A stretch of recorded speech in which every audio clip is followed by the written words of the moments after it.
Okay, we're going to continue our discussion of the nationalization of the Bill of Rights. Now, by the time the Warren Court ended in 1969, the Supreme Court had come to rule that an awful lot of the Bill of Rights now applied to the states. Now, there were some criticisms of this. There were some cases that led to criticism that perhaps the Supreme Court was being so protective of defendants' rights that it was neglecting the rights of law-abiding citizens who were victims. And you can sort of see this in public opinion polls. Also, if you've ever seen this movie Dirty Harry from the early 70s with Clint Eastwood, where you see the police detective constantly being thwarted because of concern about the defendant's rights. So Richard Nixon would appoint Berger as Chief Justice of the Supreme Court. And in some cases, the Berger Court would not necessarily roll back the decisions made or reverse them, the ones that were made by the Warren Court, but modify them somewhat, such as in the case of Massachusetts v. Shepard, we're about to talk about in a minute, where the Berger Court kind of disappointed fellow conservatives, so it actually extended this right to privacy created by Griswold v. Connecticut to come out and lead to a decision where the court said a state could not ban abortion outright. Okay, this is the famous case of Roe v. Wade in 1973. Okay, let's look at these in some detail. Okay, in some cases the Berger Court did cut back a bit on defendants' rights. This was exemplified well by the case of Massachusetts v. Shepard in 1984. This involved an inadvertent error by an arresting police officer. He identified his suspect, he went to a judge, asked for the judge for an appropriate search warrant. It was the judge who filled out the warrant paperwork incorrectly. This all came out in the wash in legal proceedings. Now, this case got appealed to the United States Supreme Court. And the Supreme Court said that, yes, indeed, this evidence of seized in Massachusetts v. Shepard was admissible. There was no willful misconduct by the arresting police officer.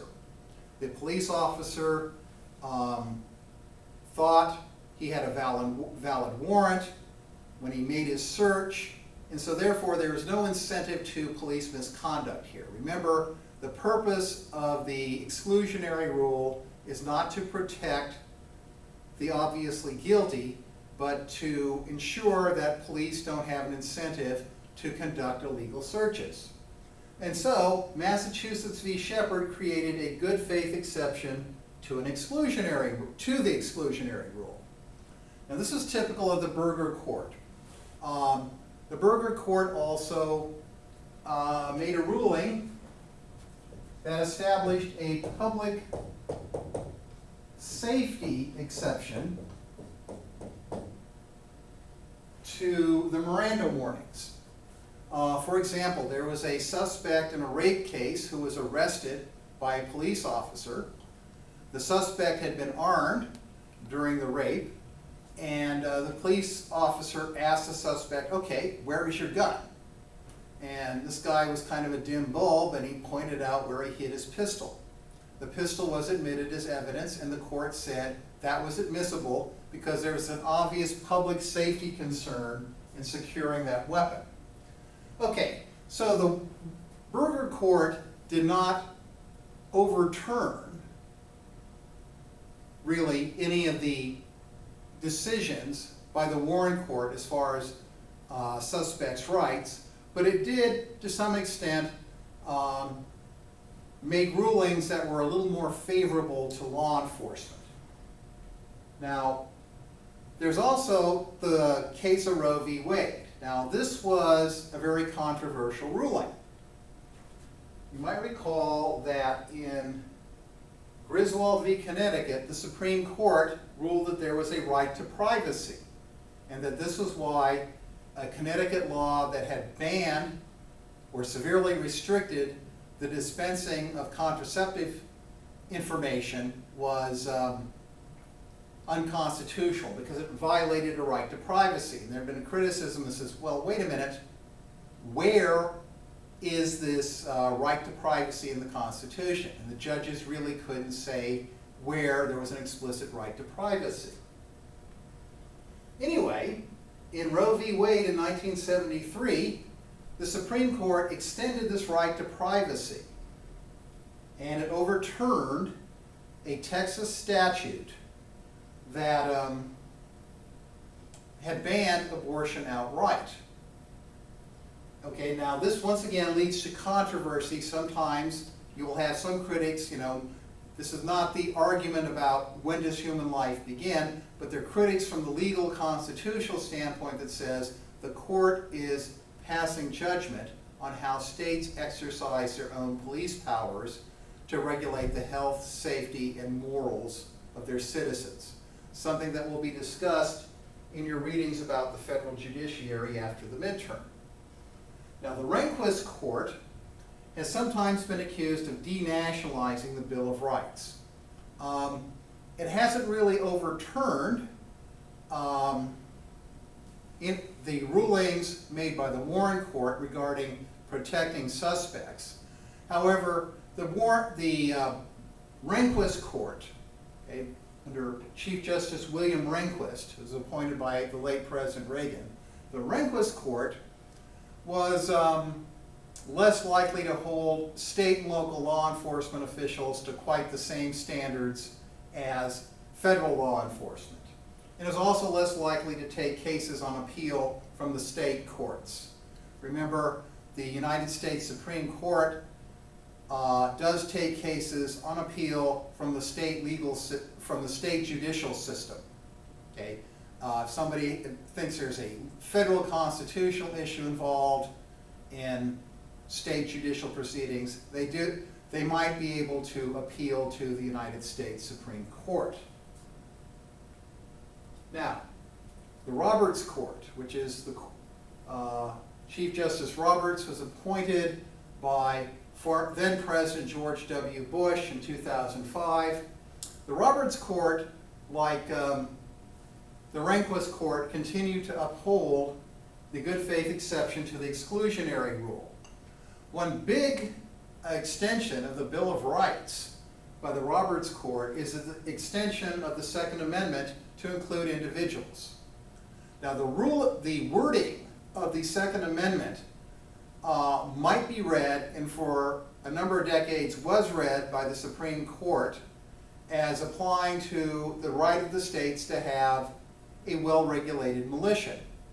The thing is, there have been groups like the National Rifle Association and other interest groups that promote individual gun ownership, arguing that the Second Amendment also includes an individual right to bear arms. Well, the Roberts Court has come to accept the position that the Second Amendment does include individuals. And in 2008, it overturned a federal statute, or rather a District of Columbia statute, on the grounds that it unreasonably burdened individual gun owners. And it struck down a state law in 2010 that restricted gun ownership. This was in Illinois. Okay, and so the big contribution of the Roberts Court to civil liberties is its rather expansive interpretation of the Second Amendment. Now, so we've been discussing the idea of individual protections under the Bill of Rights. We've talked about one category, civil liberties, protecting the citizen from the government. And we've also talked about a process called nationalization of the Bill of Rights. Remember, at first the Bill of Rights was aimed at the federal government.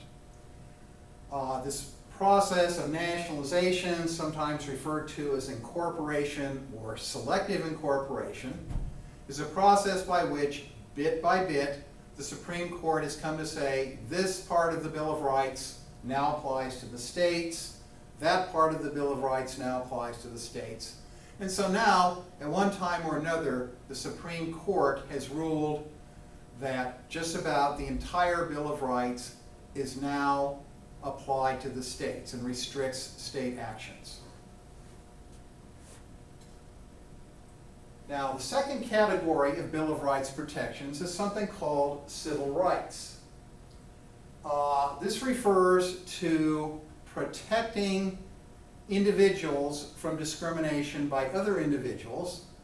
And as your textbook notes, in some cases it refers also to the federal government protecting citizens from discrimination by state and local government. This is because the United States has a federal national constitution, like we discussed last week. As always, you will note that I'm a little fond of my court cases. We're going to discuss the civil rights cases of 1883, where the Supreme Court, in effect, overturned a Civil Rights Act of 1875. We're going to discuss a famous, or some would say infamous, Supreme Court case in 1896 called Plessy v. Ferguson, which established this doctrine of separate but equal, which, as your textbook pointed out, had the unfortunate effect of giving the Supreme Court's seal of approval to legally mandated racial segregation out in the states. Plessy v. Ferguson was overturned in Brown versus Board of Education of Topeka, Kansas in 1954. And it would also be the start of a trend in Supreme Court rulings, which we've already discussed in part. And we're also going to discuss two important pieces of legislation. Okay, now, right after, during the closing stages of the Civil War, like in 1865 and in the years right after that conflict, the United States went through a fundamental change of values. And the big socio-economic change as a result of the war was that during the war you had de facto emancipation of most of the previously enslaved population. These particular constitutional amendments were designed to tie off the legal and constitutional loose ends. The 13th Amendment simply banned slavery. Note that it had a section empowering Congress to pass laws to put the amendment into effect. What's important when we discuss civil rights is this equal protection clause in one section of the 14th Amendment, which seemingly extended equal protection under the law to citizens of the state. Once again, note Congress was told they could pass the laws necessary to put the amendment into effect. The 15th Amendment extended the right to vote to, well, at this time, men who had previously been enslaved. Women did not yet have the right to vote. Okay. Once again, note Congress was told it could pass laws that would put the amendment into effect. Now, the issue involved in these amendments was dealing with the abolition of slavery and all the loose ends that came from that. The original intent of the framers, as the argument is sometimes put, would be ignored. Sometimes you'd have some rather strange interpretations on the 14th Amendment saying that it banned economic regulation. Okay, so the court would, as we're going to discuss, often, or the Supreme Court, excuse me, often seemed to ignore the original intent of the Equal Protection Clause of the 14th Amendment. Now, in 1875, Congress had passed a law that seemingly would be in accordance with the Equal Protection Clause of the 14th Amendment. And this just banned racial discrimination in public accommodations. This is just a catch-all phrase for things like being able to get service in a restaurant, book public transportation. The Supreme Court overturned this law on the grounds that the 14th Amendment didn't cover so-called private or social discrimination. You did have a dissent. You'll read about dissenting opinions when you read about the Supreme Court by Justice John Marshall Harlan, in which he argued that the majority of his colleagues, with all due respect, had ignored the original intent of the 14th Amendment, which he said would enable Congress to rule against so-called private discrimination. And then he also argued that the majority of his colleagues ignored the original intent of the 13th Amendment, which banned slavery. And so therefore, Harlan said racial segregation was a badge of servitude, and that Congress indeed had the right to rule against it. Okay, now this is all leading up to what, as I described, would be one of the more famous or infamous court rulings in history.